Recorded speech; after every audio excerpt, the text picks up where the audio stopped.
welcome back. And this is just going to cover the first part of day 2 of Code Catalyst, which is just strings. Uh, what are strings? Basically, strings are just a data type. It's a reference data type, meaning that it stores references to other data values.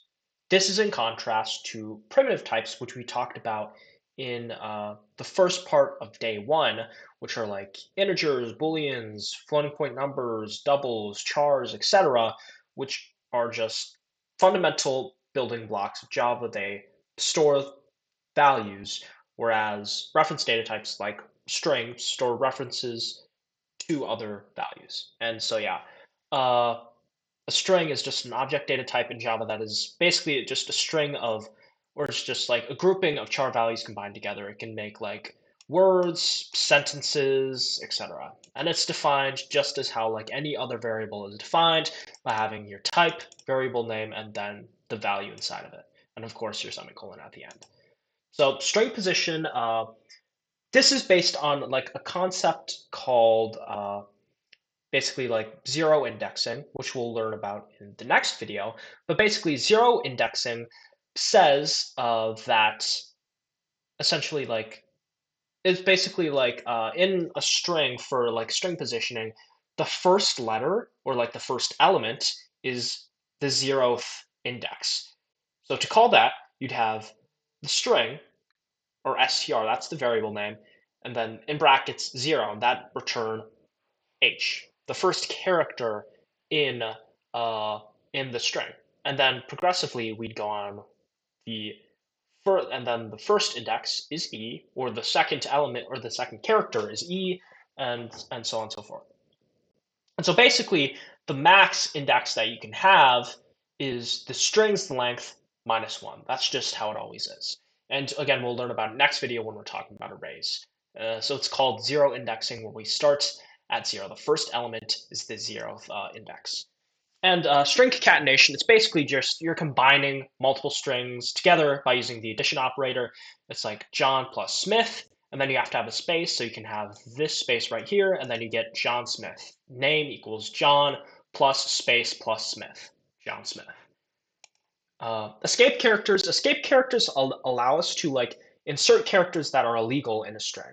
Like, for example, one example of this is inserts a double quote, because strings are already like indicated by the variable type, but also by the double quotes you put around like hello, for example, like hello world, you put the double quotes around here. And one escape character is the backslash double quote and allows you to enter in the double quotes. Another one of these is the backslash t. It inserts a tab, or just a tab like a bunch of spaces. The backslash n, this is really important basically when you want to break a line and go on to the next one. So it just creates a new line. It's backslash n, and you'll see that it doesn't print out the backslash n, it doesn't print out the backslash t, because it reads that as an escape character, so it just does that action. It doesn't actually print out backslash n. And then backslash single quote, it'll do the same thing as the backslash double quote, but it'll add single quotes, and then backslash just inserts a backslash. So yeah. Uh, and then yeah, another thing that you can do with strings is that you can format them specially using the string.format function. And so basically, you have like a string here, and then you have like these special formatters, or just with the percent and then whatever character that you want, and it indicates what the type that will be cast to a string. For example, the percent or s basically indicates that you're casting a string. So basically, you're going to insert the string world into where percent s is held. So it'd be hello world, and then percent b, that'll just be a boolean, and then you just put a boolean value after the comma, and then it'll be just replace the percent b and so on and so forth. The hash code, Unicode, etc. It's just all going to be the same. You're just after the comma, you put a value in, and then it's just going to replace that. Yeah. And then D, instead of representing a double, it'll just represent an integer, which could be a byte, short, int, long, big integer. Those are just all into the integer family. Yeah, it'll substitute 20 for it'll substitute the %d symbol for the 20, and then, yeah. And then %f, that's just for the floating point numbers, like floats and doubles, and then it'll just do the same thing. It'll just substitute it in there. Yeah. And then formatting strings, these are just the same thing. You don't really have to memorize all of these. You'll probably memorize this, yeah, the floating point numbers, the integer string, etc. But here's just a nice reference. Like if we want to do scientific notation, if our number is just really, really big and we just want to make it easier to digest. Yeah, easier to digest. And then floating point number is represented in hexadecimal instead of like base 10 like we normally do. We just want to do it in hexadecimal for whatever reason. And then, yeah, as you can see, this will do the octal or just base 8. And then, yeah, I mean, not too complicated. Yeah, not too complicated. This is just a platform-specific line separator, blah, blah, blah, blah, blah. T, this is data and time conversion. And then, yeah. The C-style printf method. So if you've ever done C, you'll know that like printf, it basically just it automatically uses like the formatters. Like we have the string formatter, the D formatter, and then instead of like putting like string.format and this as value, like if I pull up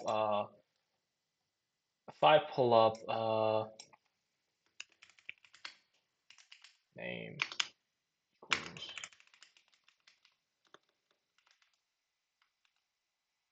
string.format Alex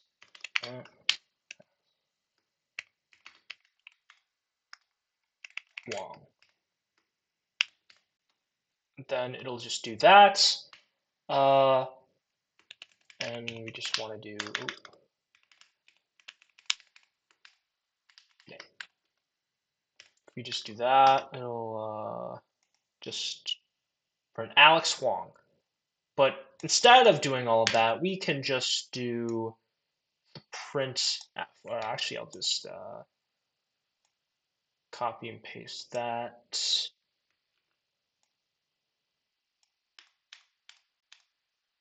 Print f. Boom.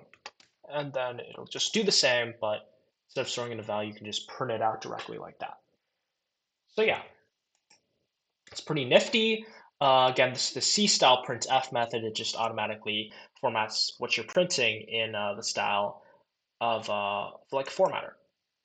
And then here's some like important string methods. .char at. So you can imagine when we talked about string positioning before, you'll remember that it's zero indexed, meaning like the first character, the H, is the 0th index. The second character, the E, is the first index, and so on and so forth. So basically, what the .char at method does is it retrieves the character at that specific index. For example, the 0th index of hello is H because that's the first character. The first, if we do like .char at 1, it's going to return E. If we do .char at 4, it's going to return O, and so on and so forth.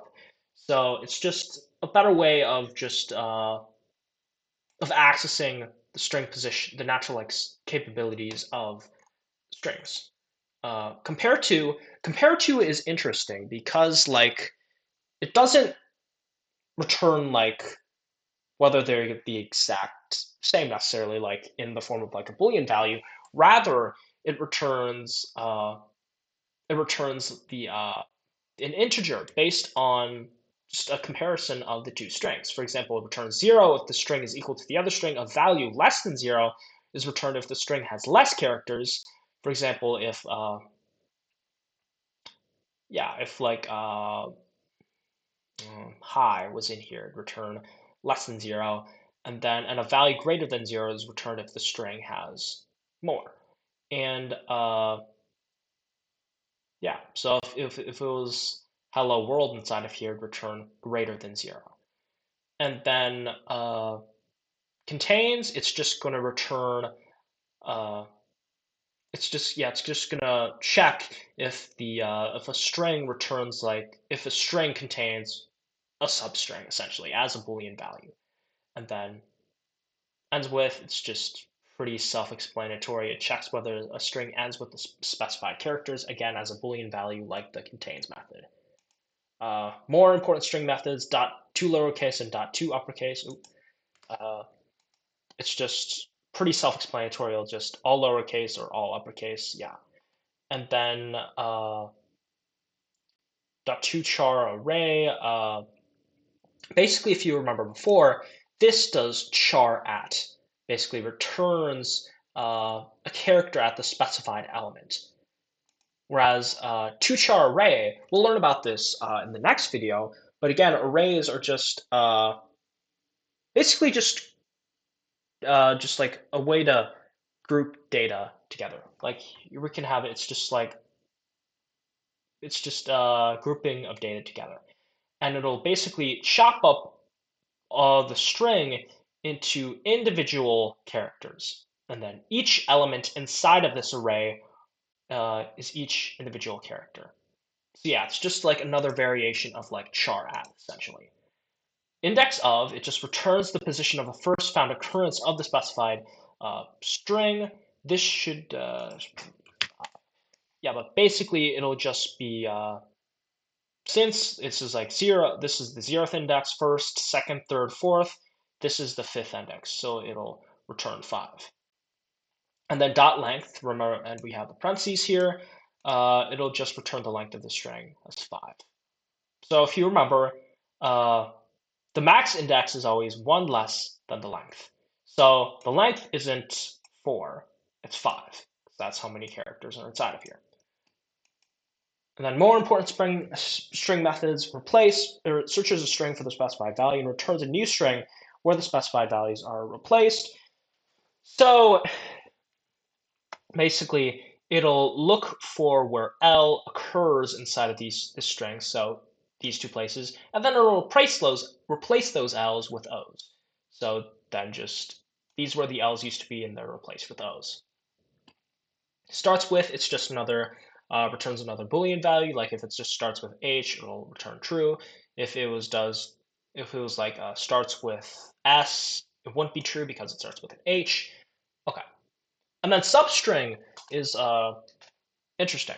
So basically, substring can do like, if we just set up substring. Oh, actually no, I just want to like that. And then if we have string hello dot substring, so the first index is always included. Let's do 2. Let's do the second index, but the second index you specify is where it will end. Meaning this is like true, universally true across like almost all languages. If you have like a range of something, the second index basically includes everything up to that, but not including that index. For example, if we do 4, yeah, if we do 4, it will print out the second and the third index, which will be L and L.